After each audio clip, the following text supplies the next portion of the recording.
Based on comments from the State Board of Education and county superintendents, the solutions for school consolidations won't come from state boards or county boards. They say it should come from here, the Capitol, and they believe reworking the state aid formula would be a good place to start. Schools depend on federal and local tax dollars, but they also depend on state dollars, and they use the state aid formula. Roane County Superintendent Richard Duncan explains how it works. It is built as a county level formula. So you take the number of students that you have, you throw it into the formula. There's some other data that goes into it, your transportation costs, the size of your facilities, those sort of things. It goes into the formula and it comes up with a number.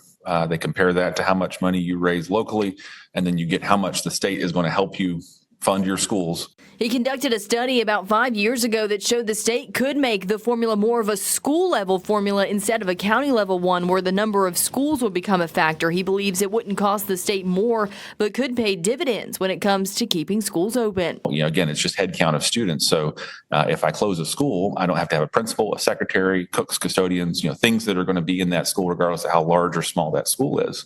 So it benefits me to have as few schools as possible because the formula just counts the kids. If it counted the number of schools somehow and gave us base funding per school, well, then there's a penalty there. School consolidations were the primary focus of Wednesday's State Board of Education meeting as the board voted to approve Kanawha County's plan to close 4 elementary schools and 2 middle schools. It was said at the meeting that the state has lost 10,000 students in the past 3 years. While some losses can be attributed to the Hope Scholarship, homeschool, and other school choice options, the main factor, the population loss. They indicated more than 20 more consolidation plans could be coming this year. Paul Hardesty, a former lawmaker and now the legislative liaison for the state board, called out state senators who wrote in letters calling for smaller schools. I voted on bills that affect the constituents, the community, the population.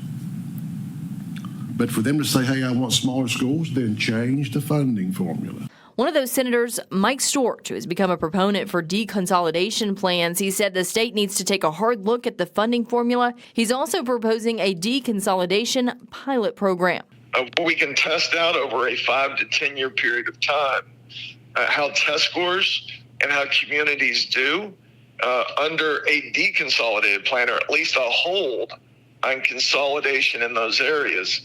Duncan says the funding formula would be the best place to start to hold over, but the overall goal should be to bring more jobs and economic development to the state to bump up population.